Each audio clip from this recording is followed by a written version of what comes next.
On this day of independence, we have to think of the future and also look back.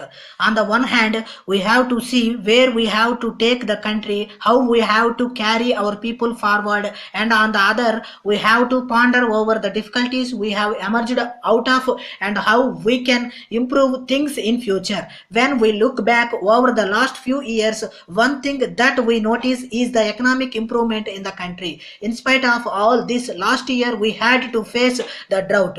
But I may tell you that we had fought the drought with all our strength. We paid early attention to it and initiated strong measures. At the time, our effort was to see that as far as the drought was concerned, we should not bring politics into it and that our attention should only be focused on those who were suffering under drought and needed relief by all means, and towards that end, our attention was concentrated on those people. The result is that we have come out of that drought and the pace of our development did not come to a halt. I am happy to say that we have moved forward with all the strength. The world had witnessed as to how our country faced the drought, and it had also realized that India had become a strong country capable of meeting the challenges of the time. I want to congratulate all those who extended their cooperation in the task of meeting the challenge of the drought, whether they were in politics or administration or in any voluntary organization. Above all, I would like to congratulate our farmers and the peasants who faced the drought with determination. As I have said, even in spite of the drought, the pace of development of this country could not be halted. For the first time, the country came out of such a difficult period and the pace of development did not suffer. And also, I am very happy to say that we did not go to others for begging. This is a matter of pride that we were able to achieve this. We were able to do it because of the work done by our leaders during the last 40 years.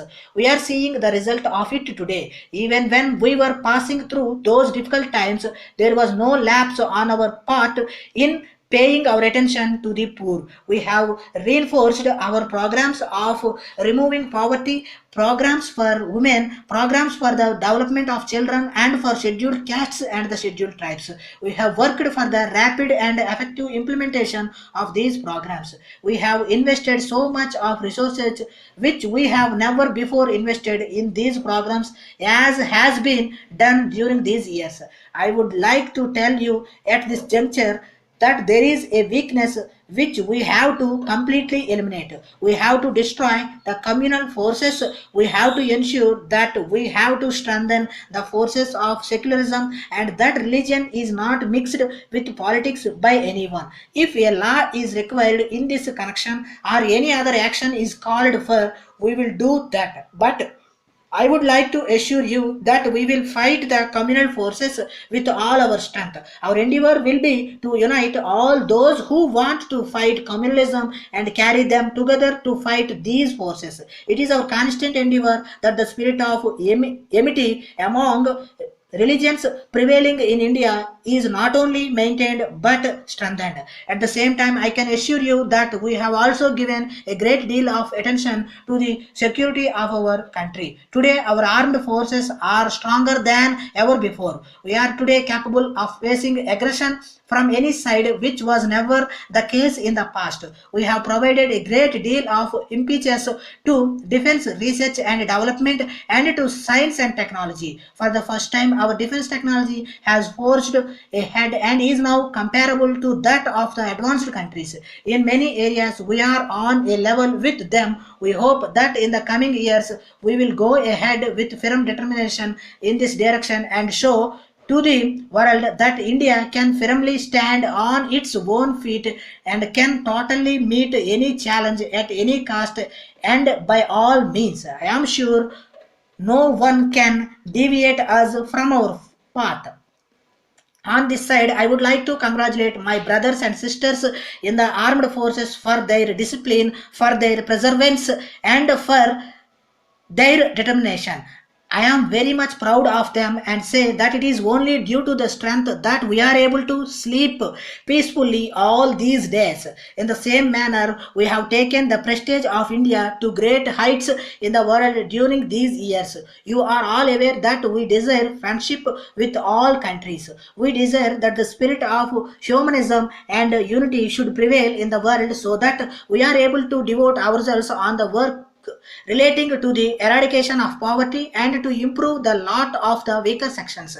At the same time, we wish that the ideals of non-violence and tolerance are spread throughout the world. In the direction, we have made every endeavor to propagate these principles to every corner of the world. We hope to move ahead on this path with greater determination and create a new atmosphere of peace, unity, and progress. I would like to say that we have to consider what kind of India we would like to make.